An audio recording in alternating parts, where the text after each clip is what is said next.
avec l'aide d'Hachem, voilà. Je voudrais parler pour la paracha de Nitzavim d'un sujet qui est le sujet essentiel de la paracha, le sujet de la tchouva, qui est en plus le sujet de l'époque de l'année. Et ce qu'il y a de particulier dans la paracha de Nitzavim, c'est pas seulement le sujet de la tchouva, c'est la tchouva de la fin des temps. Voilà. On y touche presque. Et je vais quand même lire quelques versets, même que beaucoup d'entre vous connaîtront ces versets, peut-être même par cœur, mais ils sont tellement éloquents et merveilleux et transmettent des messages tellement importants que je voudrais me permettre de les lire.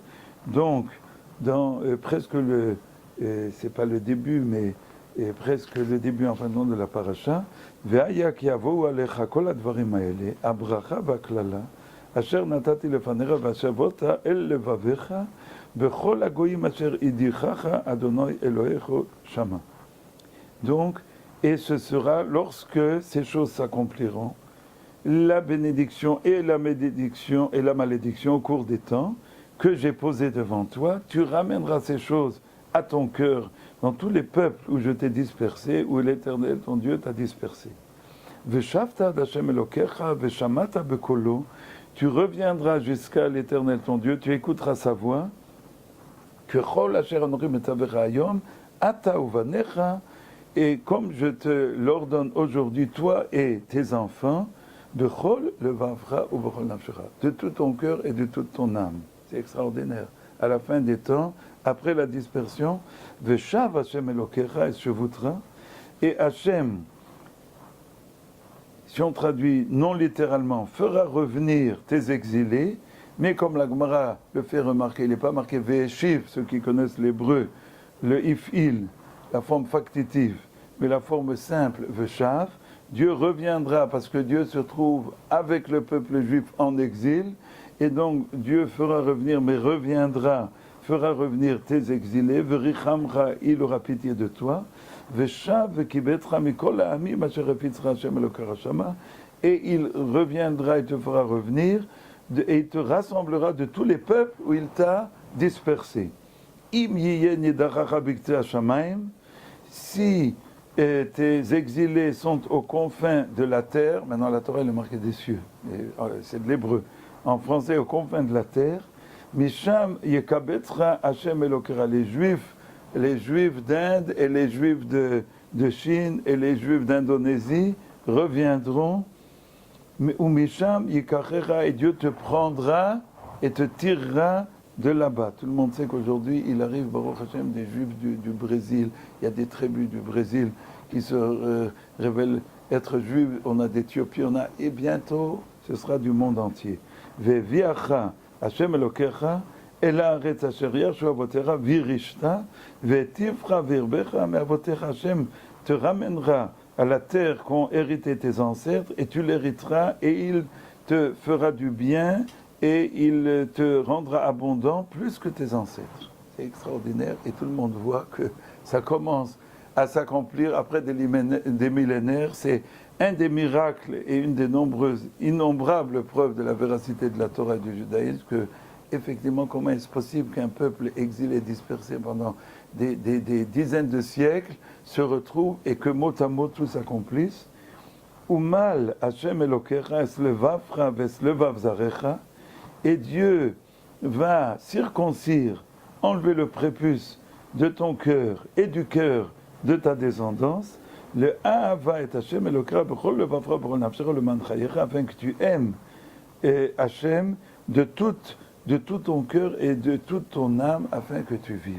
Alors tout le monde sait, on ne sait pas, mais en tout cas beaucoup le savent, que dans ce verset il y a une allusion au mois de Elul, puisqu'il y a plusieurs allusions, disent les sages, au mois de Elul, le mois de préparation à Rosh Hashanah, et donc le mois d'amour de Hachem et d'amour de l'homme, où on se rapproche tellement fort de notre Créateur, parce que les lettres, les premières lettres, les initiales du mot Et, le Vafra, Ve, Et, le Vav, Aleph, Lamed, Vav. Lamed forme le mot Elul.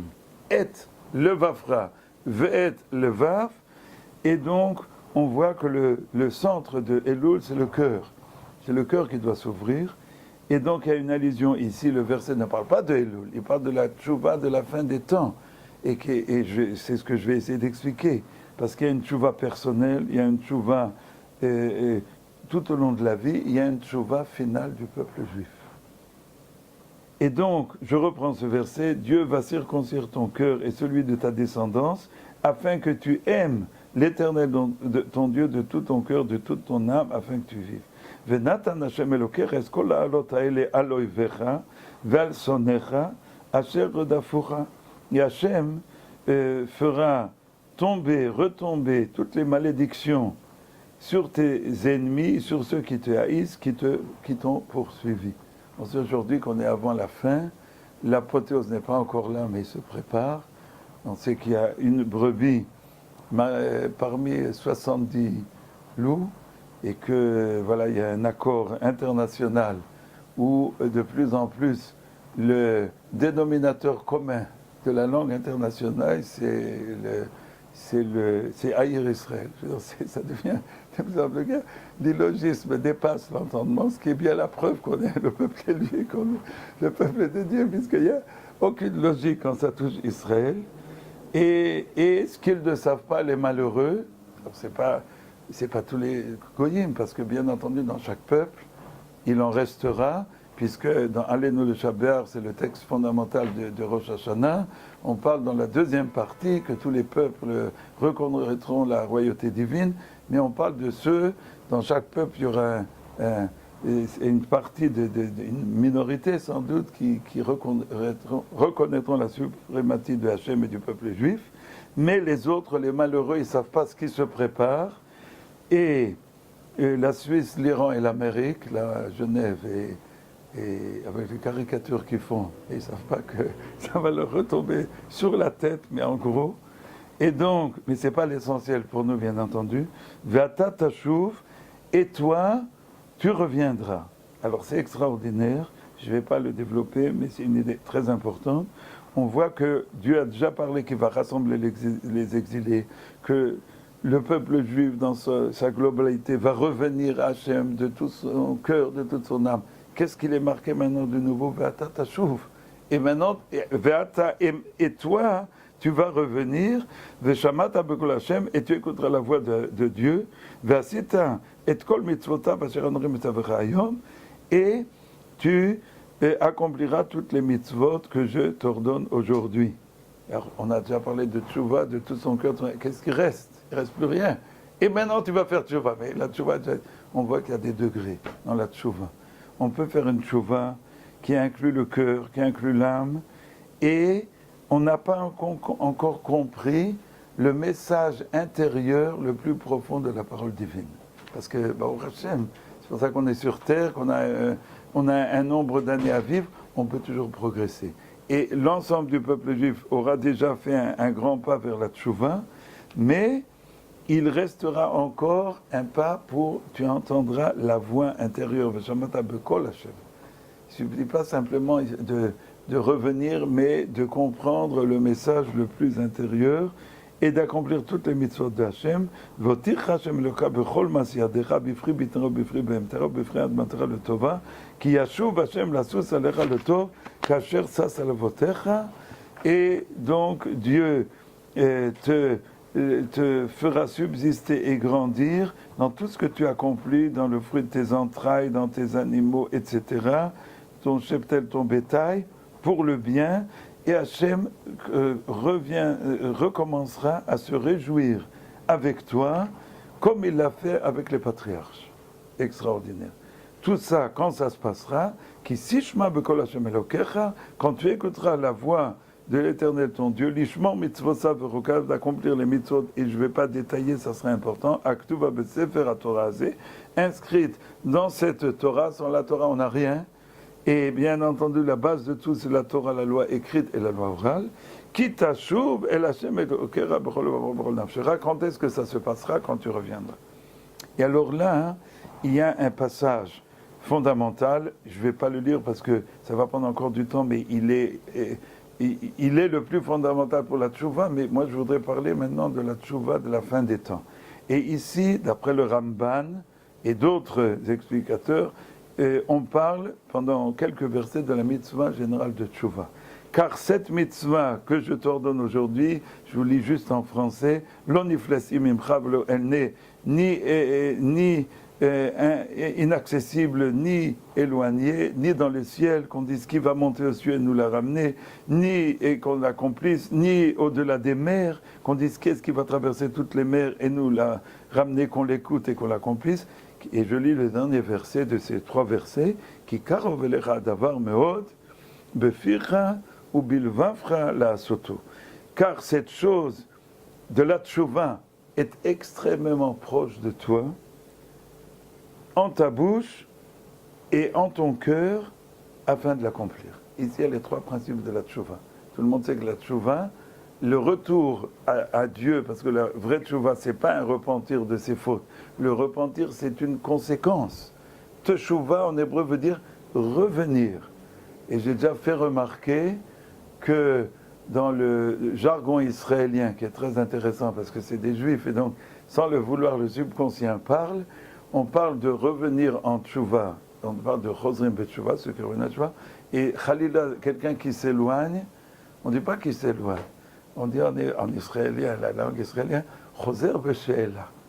Il recommence à poser des questions. Chez un juif, il n'y a pas quelqu'un qui s'éloigne. Il y a des questions. Pourquoi c'est comme ça? Pourquoi Hachem fait moi? Et en fin de compte, quand il aura les réponses, il va revenir. Donc, mais c'est très intéressant. On a les 3 principes de la tchouva. La tchouva, c'est revenir à Hachem. Bepircha en ta bouche, c'est le vidouille. Le vidouille, c'est l'énoncé des fautes. On y reviendra, Blineder, Bezrat Hashem, quand on parlera du Yom Kippour, mais l'énoncé des fautes, ou bilevafra, c'est le repentir, c'est le regret au fond du cœur, véritablement regretter la faute. La soto, afin d'accomplir, c'est l'engagement pour le futur. Ce sont les 3 principes fondamentaux de la tchouva. Le vidouille, l'énoncé de la faute, ça veut dire clarifier devant ses yeux, c'est pas parler. C'est pas la parole, c'est se clarifier devant soi qu'on a fauté, que c'est quelque chose de clair et qu'on n'obstrue pas le cerveau et le cœur. Oubi le vafra, c'est un véritable repentir, un regret sincère. La soto, c'est un désir de changer. Voilà, ça c'est les 3. Et jusqu'à la fin de la paracha, Dieu nous dit, tu as devant toi le chemin, tu as la vie, tu as la mort, tu dois choisir la vie. Et sur les derniers versets, extraordinaires, c'est une paracha extrêmement émouvante et qui élève.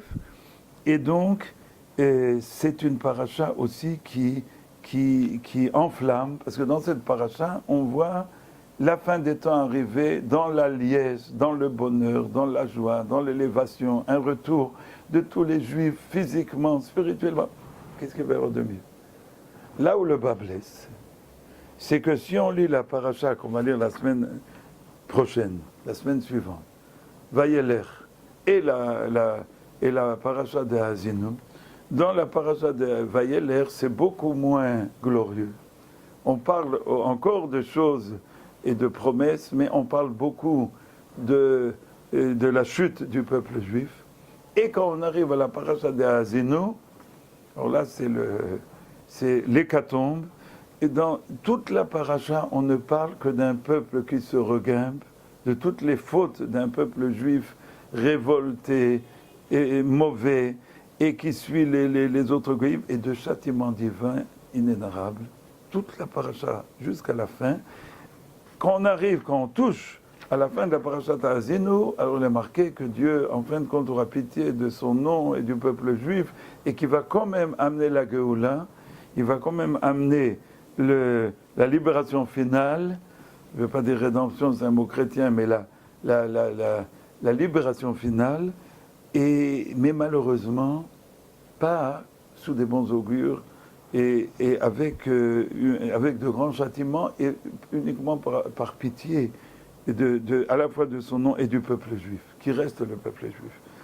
Et derrière Agav, accessoirement, il est bon de mentionner que cette paracha de Hazinu, qui avec Kitavo, il y a aussi Bechukotai, mais Kitavo c'est encore pire, et Hazinu c'est une paracha qui apparemment ça fait trembler, et je profite pour dire ce que disait toujours mon père, Zichrono Livracha, qu'une des preuves innombrables, j'ai dit avant, de la véracité de la Torah, ce sont les malédictions qui sont prévues dans la Torah et qui sont prononcées de la bouche divine à l'intérieur de Moshe Rabbeinu. Aucun prédicateur et démagogue ne va essayer de convaincre des foules en le maudissant, lui prédisant un avenir de malédiction. C'est une des preuves de la véracité de la Torah, et malheureusement tout s'est accompli, que Dieu nous préserve et nous pardonne pour l'avenir, mais dans le passé déjà. Et donc la question se pose, comment se peut-il que dans le même texte de la Torah, de façon contiguë, on ait une description de la fin des temps, un apothéose dans la joie, dans le bonheur, dans l'élévation, et qui englobe tout le monde. Apparemment, c'est tout le peuple, tout est... Et ensuite, la pire décrépitude est un avènement du Moshiach, mais dans la complainte, dans les souffrances, et ça a l'air d'embrasser tout le peuple juif. Et ma question, je vous la pose, c'est que la Torah est éternelle et qu'elle doit s'accomplir, tout ce qui est marqué dans la Torah doit s'accomplir. Et comment peut-on penser que puissent s'accomplir deux choses qui sont absolument contradictoires et antinomiques? Alors, j'attends votre réponse, mais comme elle ne vient pas, je pense qu'elle fuse de l'écran, mais je ne l'ai pas entendue, donc je vais dire ce que vous pensez, en tout cas une partie d'entre vous, ce que avec l'aide d'Hachem, on peut envisager. La Torah est éternelle, tout doit s'accomplir. Le libre arbitre existe. Il n'y a pas de déterminisme dans la Torah. Tout le monde le sait. On n'est pas des musulmans, il y a un déterminisme, un fatalisme. Il y a un libre arbitre et en même temps une providence absolue d'Hachem. Contrairement aux chrétiens qui ont le libre arbitre peut-être, mais pour eux, c'est comme si Hachem ne se mêlait pas de la marche du monde. Laissons ce sujet. Et donc, étant donné qu'on a le libre arbitre, alors voilà, la Torah nous pose de façon limpide et merveilleuse le sujet du libre arbitre. Si nous le méritons, il faut le mériter, eh bien, la fin des temps se fera de façon glorieuse, merveilleuse,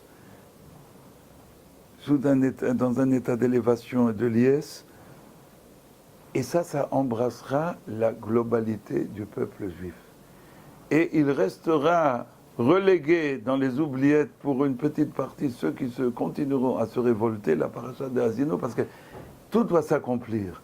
Et donc, les malheureux qui continueront à renéger, à se révolter, à refuser les réalités et les vérités, qui se reposeront contre Hachem et contre leur propre âme et conscience et leur propre être, eh bien, leur sera réservé la paracha de Asino. Vayeler et Asino. Et si chas v'shalom, que ça n'arrive pas, on n'était pas méritant, alors la paracha de Nitzavim serait réservée à une petite partie du peuple, et malheureusement que Dieu nous en protège et pardonne que ça ne se fasse pas, la majorité serait sauvée uniquement à travers les souffrances. Alors je vous dis déjà, pour vous remonter, et me remonter, c'est que les sages nous disent déjà que par le mérite de la Torah et de l'étude de la Torah, pas n'importe quelle Torah, on va y revenir dans un instant, et que par le mérite de Moshe Rabbeinu, qu'en fin de compte la fin des temps se fera berachamim, avec une conduite de pitié, de générosité de Akadosh Baruch Hu. Il y a un passage dans le Or HaChaim Akadosh extraordinaire concernant le texte de la parashat Vayechi à la fin de Breshit, quand on parle des bénédictions, quand Yaakov, avant de mourir, a béni les 12 tribus, et qu'il bénit la tribu de Yehuda, que dit-il à Yehuda? Il y aura plusieurs versets qui, d'après le Targum, Rashi et tous les Moshim, de façon éclatante et transparente, parlent du Moshiach, quand le Moshiach viendra. Mais il est indiqué un verset, alors je vais juste prendre un verset, ce que dit le Or HaChaim Akadosh. Osri la gefen iro le sorogabni atono, kibes bayayin levusho, uvedam anavim suto. Le Or HaChaim HaKadosh sur ce verset, il est marqué, on parle de celui qui, alors on parle de Yoda, mais on parle aussi du Moshiach, il va, des termes étranges, il va laver dans le vin son vêtement. Alors dans le sens simple, c'est la terre de Juda sera tellement fructueuse qu'il y aura des vignes et qu'on pourra même laver le vêtement dans le vin, ça c'est le sens simple. Ou bedam anavim, ça c'est étonnant, et par le sang des raisins, souta, c'est aussi un vêtement, mais c'est le vêtement minimal qui puisse exister, un vêtement primaire. Et l'Or HaChaim HaKadosh sur ce verset nous dit la chose suivante. Sortir du galout de Edom, du dernier galout où nous sommes plongés, ce n'est possible que par l'étude de la Torah, et qui est comparée au vin. Et la Torah a divers degrés. Le vin, c'est déjà l'étude de la Torah en profondeur, les secrets de la Torah, mais c'est aussi et surtout, et je le dis parce que je le répète toujours, c'est une Torah qui n'est pas intellectuelle. Le sauvetage du peuple juif, ce n'est pas la connaissance. La connaissance, elle est importante à condition qu'elle soit intégrée à la personne. Une connaissance non intégrée, des fois, elle est pire. Pire qu'une non-connaissance. Parce que la contradiction grandit dans la personnalité. Et le Yain, dans les questions, et qui fait allusion, dit l'Or HaChaim, à la Torah de la fin des temps, fait allusion à une Torah qui est portée par la personne avec une personnalité, avec les qualités, la douceur, le respect d'Hachem et des autres, et tout ce qu'il faut pour que cette Torah soit une Torah de vérité et de montée. Voilà, ça c'est une parenthèse qu'on pourrait développer pendant des heures, mais qui est très importante. Et donc, comme dit l'Or HaChaim, la fin des temps se marquera, et on le voit aujourd'hui, l'étude de la Torah dans le monde entier n'a jamais pris autant d'ampleur, c'est un signe des temps. Et d'un autre côté, alors il dit comme ça, si la Torah, s'il y a l'étude de la Torah, telle que je l'ai décrite, eh bien le Moshiach viendra de façon magnificente et magnifique dans la magnificence, et c'est comparé au vin, et un vêtement de magnificence, c'est la révélation divine de l'époque. Si on ne mérite pas Khalila, eh bien ce sera dans le sang. Je dis c'est au Parashat Nitzavim ou Parashat Ha'azino. Mais dans le sang, mais dit l'Or HaChaim, il y a une consolation que Bedam Anavim, on ne parle plus de vigne, on parle que de raisin. C'est déjà prévu dans la Torah qu'il n'y aura qu'une petite partie du peuple qui sera touchée par les sévices des derniers temps, comme les sages l'ont déjà prévu. Et ce que je voudrais ajouter, avec l'aide d'Akadosh Baruch Hu, c'est que la fin de l'exil, tel que le Ramban Nachmanide au début de la parashat Vayechi, que je viens de citer, cite la fin de l'exil ressemble absolument à l'exil d'Égypte. Alors on ne va pas détailler parce que je n'ai pas le temps, mais c'est la matière, les Juifs étaient plongés dans la matière, aujourd'hui c'est le matérialisme, l'impossibilité de penser, le Pharaon le faisait travailler sans fin, voilà c'est le travail qui abrutit, et l'homme est plongé, il ne peut même pas penser à quelque chose de vrai et d'important, on n'a pas la tête même quand on veut. Et quelle est la fin de tout? Donc dans la parashat Shmot en Égypte, les Juifs, alors je lis la moitié du verset, Vayantru ben Israël mina avoda, les Juifs ont soupiré du fond du travail, Vaïzaku, et ils ont crié, ils ont crié Vatal Shavatam, et leur complainte est montée, El Elokim mina avoda, leur complainte est montée du travail. Ils n'ont pas prié, ils ne savaient pas prier. Ils étaient assimilés, mais le cœur juif est toujours là. Mais il y avait une complainte, et cette complainte est montée jusqu'à Hachem. Écoutez, la fin, c'est incroyable. Vaishma Elokim esna katam. Hachem a écouté leur cri de détresse. Vaïskor Elokim es brito, et Dieu s'est souvenu de l'alliance d'Abraham, Yitzhak et Yaakov. Vayar Elokim es ben Israël, Dieu a vu, il ne s'est pas voilé la face. Vayeda Elokim, et Dieu a su. Qu'est-ce qu'il a su? Le Midrash sur place, mon maître Rabbi Sorour Meir Zatzal rapporté, et c'est extraordinaire. Dieu a su que chacun faisait tchouva en Égypte. Les tzadikim, les gens d'état moyen, et même les rechaïm, faisaient tchouva au fond de leur cœur. Et pourquoi il est marqué que Dieu a su? Parce qu'eux-mêmes ne le savaient pas, le voisin ne le savait pas, Il y avait ceux où le voisin ne le savait pas, il y avait ceux qui ne le savaient pas eux-mêmes. Et, comme disait mon maître, c'est exactement ce qui se passe aujourd'hui. En Israël, il y a une grande partie de la population, c'était vrai il y a 40 ans, c'est encore plus vrai aujourd'hui, qui voudrait faire tchouva, ils n'osent pas. Ils disent, si je fais tchouva, au boulot, qu'est-ce qu'on va dire? Mais tu es devenu fou, mais qu'est-ce qui te prend?